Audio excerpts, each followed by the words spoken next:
Hello everyone and welcome back to the sessions on financial reporting. Friends, in this class of financial reporting, we are going to start with a wonderful topic, one of the most important topics in your syllabus and a topic that has a lot of connectivity with other topics and other indices, that is financial instruments. Ind AS 32, Ind AS 109 and Ind AS 107. So it will be application of these three Ind AS parallelly.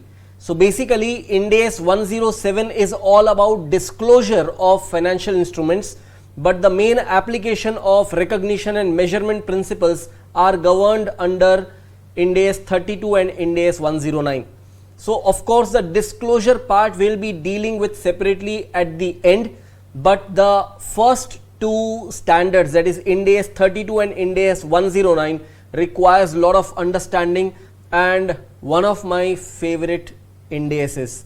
So let us do one thing. Let us first understand the meaning of this title, financial instruments. So if we go with the definition of financial instruments, financial instrument is any contract that give rise to financial asset of one entity and financial liability or equity instrument of another entity. That's all, one line definition. So a financial instrument is first of all a contract. It could be any contract, but what is the condition? It should give rise to financial asset of one entity and financial liability or equity instrument of another entity. Let me give you simplified examples to understand this definition. Suppose I am NJ Limited and you are X Limited. I am issuing debentures and you are purchasing these debentures. You are subscribing for these debentures. So I am NJ Limited, I am issuing debentures, you are X Limited, you are subscribing for these debentures. So in this contract where I am issuing debentures and you are buying those debentures, you are typically an investor and I am the party which is raising funds. It is as good as I am borrowing money from you and you are lending money to me.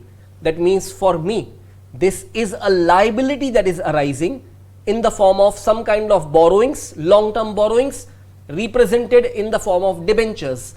And for you, it is basically an investment which is definitely an asset. So these are typically financial assets and financial liability. So the moment I am issuing debentures to you, you are a party for which a financial asset is arising because you have purchased these debentures, and for me a financial liability arises because I have issued these debentures. So friends, understand the whole matter now. A financial instrument is any contract that gives rise to financial asset of one entity and financial liability of another. For me, this was a financial liability. For you, this was a financial asset. We have yet to learn the definitions of financial assets and financial liabilities, but for a simple notion, I would say liabilities where there is a contractual obligation to pay cash, it is basically a financial liability. So I have a contractual obligation to pay back to you. Why? Because today I have borrowed money from you. At a later date, I have to pay interest on those borrowings and I have to repay those borrowings. So the moment I issue debentures and you buy those debentures, I undertake a contractual obligation to deliver cash to you, and you have a contractual right to receive cash from me. So for you, this would be a financial asset. For me, it will be a financial liability. But that instrument, debenture that I have issued, is typically financial instrument. Now let me once again talk about the definition of financial instrument. Financial instrument is any contract that will give rise to financial asset of one entity and financial liability or equity instrument of another entity. Now friends, the example that I have just conveyed to you, I have issued debentures.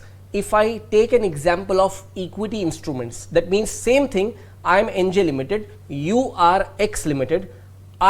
This time I am issuing equity shares of my company. That means NJ Limited is issuing its equity shares and X Limited is subscribing for these shares. So NJ Limited is the issuing entity, X Limited is the investor. This time for X Limited, the investor, the equity instruments or equity shares held in NJ Limited, it is still a financial asset. But for NJ Limited, its own equity instrument is not its financial liability, because for NJ Limited, it is simply equity share capital. That means it is basically the category of equity funding that comes to NJ Limited. So it is equity of NJ Limited, not liability of NJ Limited. So what happens now? For X Limited, that is you, it is a financial asset that is arising, and for NJ Limited, it is an equity instrument that is arising. So it can be two types of combination, either financial asset of one entity and financial liability of another, or a financial asset of one entity and equity instrument of the other. So the combination, one side has to give rise to financial asset, the other side it could be either a financial liability or an equity instrument. So friends, when we talk about presentation from the viewpoint of Ind AS 32, financial instruments are typically classified into three categories: financial assets, financial liabilities and equity instruments. This whole set of accounting standards, that is Ind AS 32, Ind AS 109 and Ind AS 107, they are going to just deal with these three components: financial assets, financial liabilities and equity instruments. Friends, this is a big huge topic. It will take a lot of understanding, lot of clarity of concepts, and I would want you to go with me step by step with lot of patience.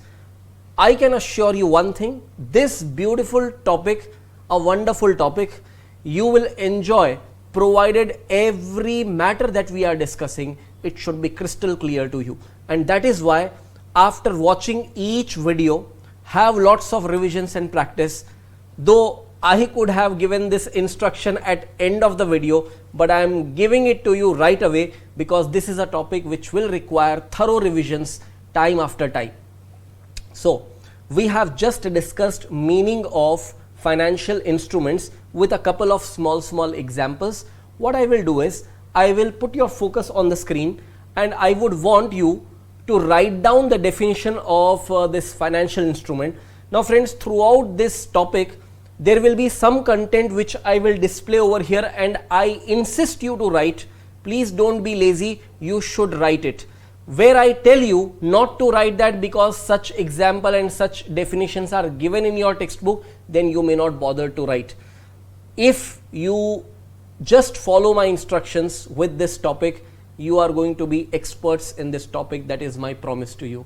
So let us begin writing down the definition of financial instruments. So friends, please write up this heading, Ind AS 32 financial instruments, that is about presentation, and write up the meaning of financial instrument, or you can say the definition of financial instrument in accordance with Ind AS 32. As we have already discussed, a financial instrument is any contract that gives rise to a financial asset of one entity and financial liability or equity instrument of another entity. So as per requirements of Ind AS 32, financial instruments must be segmented into three components: either financial assets or financial liabilities or equity instruments. So friends, we are going to write a note about this presentation part little later, but let us first try to understand what are financial assets and financial liabilities first of all. So we must start with the understanding of financial liability. My sincere advice to all of you, whatever you find on screen, please write that first and then I will offer you elaborate explanation on this whole matter.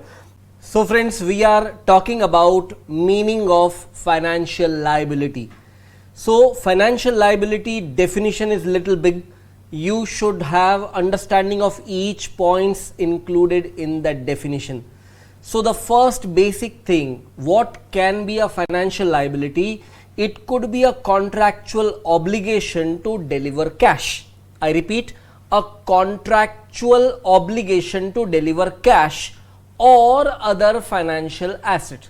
For some time, let us keep aside that other financial asset. Let us focus on just one thing, contractual obligation to deliver cash. Let me explain this by way of examples. Suppose you have purchased goods on credit and you have yet to pay that amount after 3 months. So, do you agree that because purchase of goods on credit is a contract and this contract is conveying an obligation on you because you have purchased goods on credit, you have a contractual obligation to pay. So that means there is a contractual obligation to deliver cash. When I say you have an obligation to pay, means obviously you have an obligation to deliver cash. So a contractual obligation to deliver cash is a financial liability. So creditors in your accounting records represent financial liability. Likewise, bills payable in your accounting records represent a financial liability. A promissory note payable is also a financial liability. When you borrow money, that borrowing is a financial liability. Why? Because the moment you borrow, you have a contractual obligation to pay two things: interest on those borrowings and the repayment of that principal amount someday in future. So, do you agree there is a contractual obligation to deliver cash? Whenever there is a contractual obligation to deliver cash, it will be a financial liability. Now friends, contractual obligation to deliver any other financial asset can also be a financial liability. For example, if I undertake an obligation via a promissory note that I will deliver 5,000 government bonds to you after 3 months from now, that means I have undertaken an obligation to give you not cash but other financial asset, then also it is a financial liability. However, suppose you are a construction company and I am a brick making company. I have given you a promissory note that after 3 months I will deliver 1 truck of bricks to you. In that case, this is also a contractual obligation to deliver some asset, but that asset, a truck filled with bricks, is not a financial asset for me, and therefore the liability or the obligation is existing, but we cannot call it a financial liability. A financial liability necessarily should be a contractual obligation to deliver cash or other financial assets. More importantly friends, it has to be a contractual obligation. Now Ind AS 37 clarifies 3 types of obligations. One that is a statutory obligation, one that is a contractual obligation, one that is a constructive obligation. Here statutory obligation won't work, constructive obligation won't work. It has to be a contractual obligation, then only it will be considered as a financial liability. If there is a liability arising because of obligation other than contractual obligation, it will be a liability but not a financial liability. Let me give you one simple example. Income tax payable. Now income tax payable is a liability for you, right? But tell me one thing, have you made a contract with Government of India that you will pay tax? No. It is a statutory requirement that if you have earned profit as per the requirements of Income Tax Act, you have to pay so much amount of income tax in accordance with that law. So basically that obligation, the nature of that obligation is a statutory obligation, and statutory obligation will not create a financial liability. So friends, you have to look into one thing, it has to be a contractual obligation, and secondly it has to be settled by delivery of cash or other financial asset. All what I have explained was as per the first point given on the screen. Now coming to the second point. A contractual obligation to exchange financial assets under conditions that are potentially unfavorable to the entity. Now this point, it requires lots of understanding, my friends. So keep patience and keep yourself into an alert mode while listening to this point. So we are talking about contractual obligation, but not to deliver cash, but it is to exchange financial assets. So here we have entered into a contract with another entity and we have agreed to exchange financial asset. Means I will give some financial asset and I will take some other financial asset in future. But today that contract has become potentially unfavorable for me and therefore it creates a financial liability upon me. The simplest example over here could be a forward contract. Let me explain this to you. Suppose I have agreed to sell some company's equity share to you at a predefined price. Isn't it a forward contract? Means a contract to buy or sell something at a future date, but at a price which is agreed today, a forward contract. Now what happens? Suppose I have agreed to sell the shares at rupees 200 and the prevailing market price at the balance sheet date is rupees 215. So what we can say, something that has a price of 215 prevailing in the market, I have taken an obligation to sell it at 200. That means I will not say that I have a right to sell it at 200. Can I say that a share whose market price is 215, boss, I have a right to sell it at 200. I would rather say I have an obligation to sell it at 200, because what creates a loss for me, I cannot say it's my right to incur that loss. I would rather say it is my obligation to incur that loss and to pay that amount to you. On the other side, if you think of your situation in this example, you have not an obligation but a right to purchase that equity share from me at rupees 200, where the prevailing market price is 215. So basically you and me have entered into a contract whereby I have agreed to sell an equity share to you at rupees 200, and at the balance sheet date, if the prevailing market price is 215, who is at advantage has to be understood. You are at an advantage, I am at an disadvantageous position. Why I am at a disadvantageous position?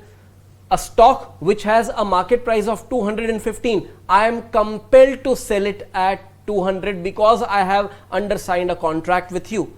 You on the other side have a right to buy it from me at just rupees 200, where the prevailing market price is 215. For you, this contract has turned potentially favorable. For me, this contract has turned potentially unfavorable. We did not know that something like this happens or will happen when we were signing the contract. When I was signing the contract, maybe I was hoping that the price of the share will fall down to 180. That is why I have agreed to sell at 200, and you were confident that the price is going to rise, and therefore you have agreed to buy at 200. So friends, the point is what? When we have signed this contract, that time the status of the contract was not potentially favorable or unfavorable to any party. It is by the balance sheet date, it has turned potentially favorable to one party and potentially unfavorable to another party. Most cases what happens, such contract is settled in cash if it is a speculative contract. So you have seen one thing, that a forward contract which is a speculative forward contract will bring along with itself a financial asset and a financial liability. Why? Because a forward contract which is a speculative type will be settled in cash. So we don't actually exchange those financial assets. I will not actually sell the share to you. You will not actually pay that cash to me. We will look into the gain loss amounts, and whoever has incurred the loss will make that payment to the counterparty. The counterparty would receive the amount of gain that it has made. So friends, please understand this point very well. This is a contract where two parties have agreed to exchange financial assets with one another. Fact number one. Fact number two, by the balance sheet date, this contract turned potentially favorable for one and potentially unfavorable for the other. For whichever party it has turned potentially favorable, means it has become a financial asset for that party because it's a benefit for that party. The other party which is at a loss, it is now under a contractual obligation. Why? Because under a speculative contract, a party that has incurred loss will have a contractual obligation to pay to the counterparty. So one party has a contractual obligation to pay, another party has a contractual right to receive. But we don't say here right to receive and obligation to pay. Here we are saying obligation to exchange that financial asset under conditions that are potentially unfavorable to one entity. For the other party, it's a contractual right to exchange financial asset under conditions that are potentially favorable to that other entity. So friends, are you observing one thing? Along with the definition of financial liability, I am simultaneously explaining you the definition of financial assets also. However, this second point what we were discussing, I need to give more elaborate explanation, and I would want you to write it systematically also, so that while solving questions you are clear with the matter. So let us do one thing. Let us take this example as a bigger extensive example with complete scenario clarified, and then you will note down that same thing. First of all, do one thing, write down this example. X Limited's share is currently priced at rupees 560 per share. Mr. A enters into a contract with Mr. B, whereby after 3 months Mr. B will sell 5,000 equity shares of X Limited at a price of rupees 560 per share. As at the balance sheet date, the market price of X Limited's equity share is rupees 600 per share. Evaluate the impact of this contract for both the parties at the balance sheet date. Now let us understand the whole scenario in much clear and elaborate manner before we write down the answer for this. So what we find over here, there is a party, Mr. A, who finds that X Limited's share quoted rupees 560 right now. After 3 months, price will rise. That means Mr. A is expecting that the price of X Limited's share will rise in future. We can say that Mr. A has bullish sentiments. Now there is counterparty, Mr. B, who believes that the price will not rise, the price will instead fall, and we can conclude that Mr. B has bearish sentiments. So that is why what we find that Mr. A is happy buying this share at 560 and Mr. B is happy selling this share at 560. So what do we find? They agree to buy and sell 500 shares of X Limited at rupees 560 each, and both have kind of agreed in the situation. Now Mr. A says, let's make a speculative deal, let's sign a contract, and Mr. B says, we shall square up the price difference in cash. Now what is to be understood over here is, this is clearly a speculative contract, correct? And they have very clearly mentioned that they don't want to actually buy and sell the shares, they want to settle the price difference in cash. So when it is a price difference to be settled in cash, what will happen is one party will pay to the other party. Whoever will incur loss will pay to the other party, and whoever makes gain will receive from the counterparty. So after agreeing to the terms and conditions to the contract, they finally agree and sign the contract. And now what you can see, this is a contract, right, which these two parties have signed. At the balance sheet date, the price of shares of X Limited is found to be rupees 600. Now what happens as an impact? Mr. A gains rupees 20,000 and Mr. B loses rupees 20,000. How do we get this 20,000? It is very simple to understand. The price of the share was found to be rupees 600 at the balance sheet date, and the contracted price or the agreed price was rupees 560. So why Mr. A gains and why Mr. B loses, let us try to understand that as well. So friends, what do we find from this example? There was a contract entered into by two parties, A and B. A expected that the price of the share would rise and B expected that the price of the share would fall. They wanted to make a speculation out of this. So A agreed to buy at 560, B agreed to sell at 560. The day at which they entered into contract, For none of the party, the contract was potentially favorable or unfavorable. However, the contract price is fixed, but the market price of the share will change every day, correct? Therefore, there is a fair chance that by the balance sheet date, and the contract has not been settled, but by the balance sheet date, this contract may turn to be potentially favorable for one and potentially unfavorable for the other. So, for Mr. A, it has turned to be potentially favorable. He expected that the price will rise, and so he agreed to buy at 560. At the balance sheet date, the market price is 600. So, the difference between 600 and 560 is the gain made by Mr. A, that is rupees 40 per share, and that multiplied to 500 shares gives you a total gain of 20,000. That means A would have recovered rupees 20,000 from B had the balance sheet date be the settlement date. But because it is not a settlement date, no cash flows will arise between the party, but A will recognize a financial asset and B will have to recognize a financial liability. Recognition of this financial asset and liability will be against recognition of profit or loss arising on the same. So, for A profit arises, for B a loss will arise. Now friends, this recognition entries and all, we are not jumping into that. We will learn all those things in detail when we come to recognition and measurement part of the standard. Right now our focus is only on the definition understanding. So friends, once again I would repeat one very important statement which you should not miss out. We were talking about the definition of financial liability, and simultaneously all the counterpoints I am explaining which are there in the definition of financial assets also.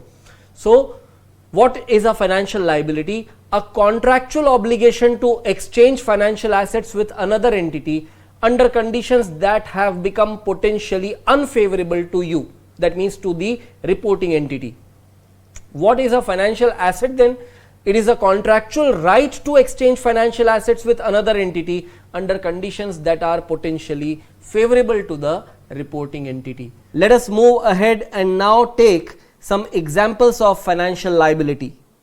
Number 1, it is creditors and bank overdraft. Number 2, bills payable and debt instruments issued. Number 3, short term and long term borrowings. If you can observe one thing common in all these create a contractual obligation to deliver cash at a later date, right? Now let us go for more typical examples.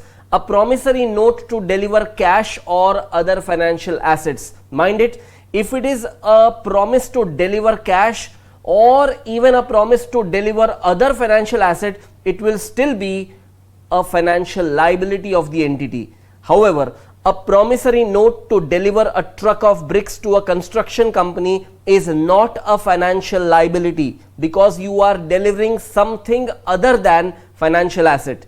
Income tax payable is not a financial liability because it is not a contractual obligation to pay tax. It is basically a statutory obligation. Alright friends, let us move ahead and now understand the meaning of financial assets. Now this is something very important. The way you have written a note about meaning of financial liability, you will also write a note about meaning of financial assets. But first let me explain something over here. So what we have already discussed, if you can recall, cash is a financial asset that is inclusive of bank balance, equity instrument of another entity. If you are holding equity instrument of other companies, that is a financial asset for you. Now this thing also you have learned, a financial asset is a contractual right to receive cash or other financial assets from another entity. So friends, simple point is, if a financial liability could be contractual obligation to deliver cash, a contractual right to receive cash will be obviously a financial asset. Now this point also we have learnt with the examples that we have considered some time back, that is a contractual right to exchange financial assets with another entity under conditions that are potentially favorable to the entity. So earlier you have written the meaning of financial liability in this context. Now let us even write up the meaning of financial asset with respect to rights to exchange financial assets under potentially favorable conditions. The next very important component of financial assets could be a contract that can be settled only by receiving entity's own equity instruments other than for fixed number of shares and for fixed amount.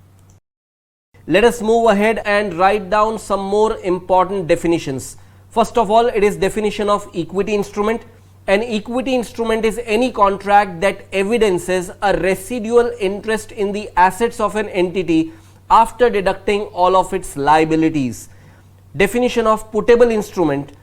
A putable instrument is a financial instrument that gives the holder the right to put the instrument back to the issuer for cash or other financial asset, or is automatically put back to the issuer on the occurrence of an uncertain future event or the death or retirement of the instrument holder.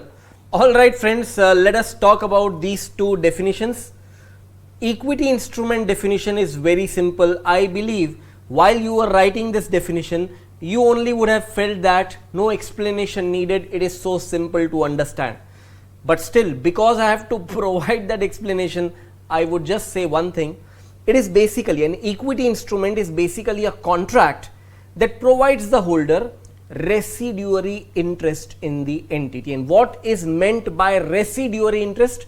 After everything has been paid off, whatever remains is the residuary interest, and that is what belongs to the equity shareholder.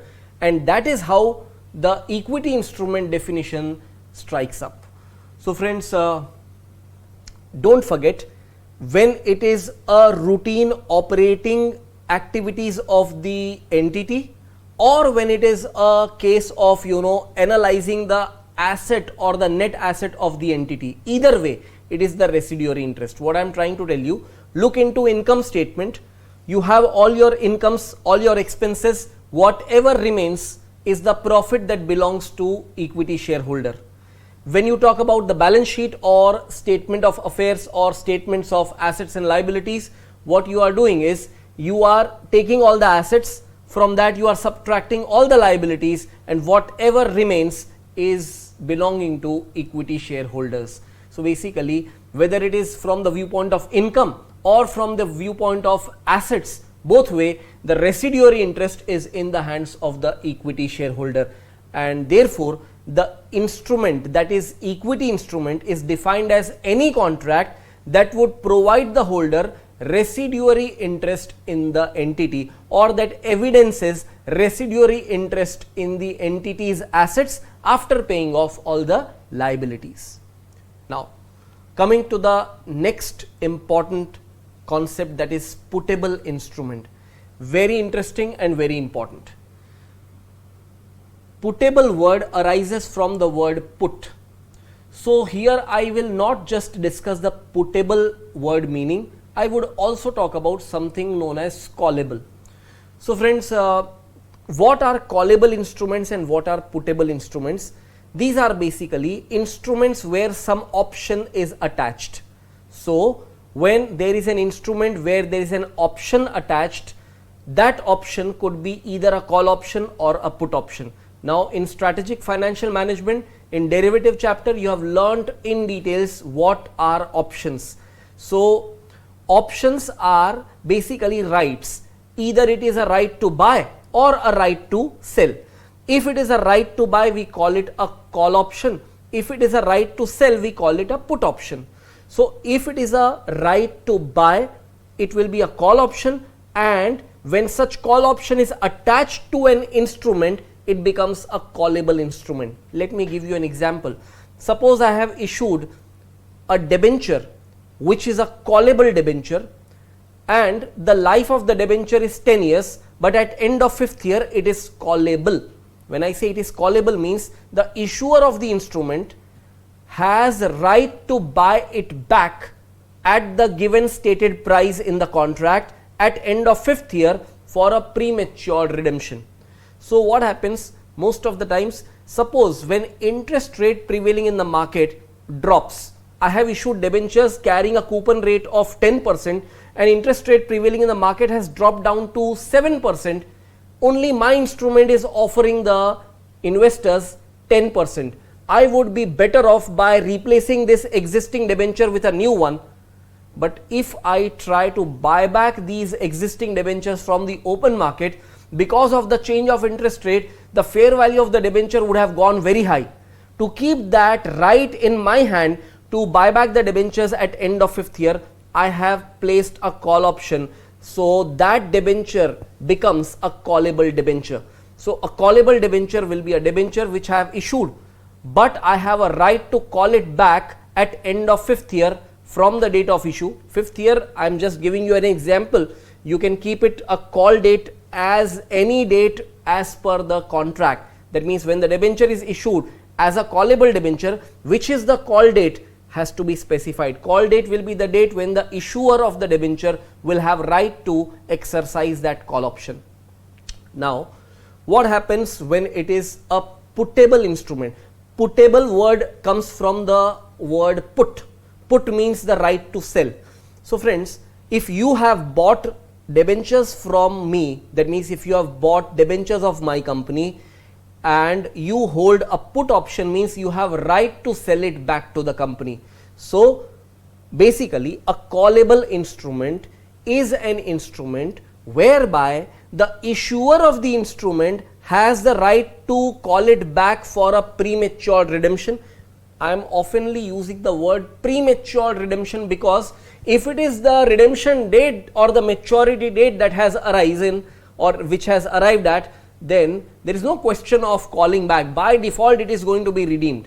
So callable and puttable, these arise as options which are generally exercisable before the maturity. So I am sure you are clear with the meaning of a puttable instrument. So friends, we have an extensive discussion about puttable instrument and particularly puttable equity instrument, where Ind AS 32 applies two important paragraphs, that is paragraph 16A and 16B, but that will be a discussion at a very later stage. Right now, don't bother yourself beyond knowing the meaning of the word callable, puttable, callable instruments, puttable instruments, and what is equity instruments. Let's be clear with the definition part as of now.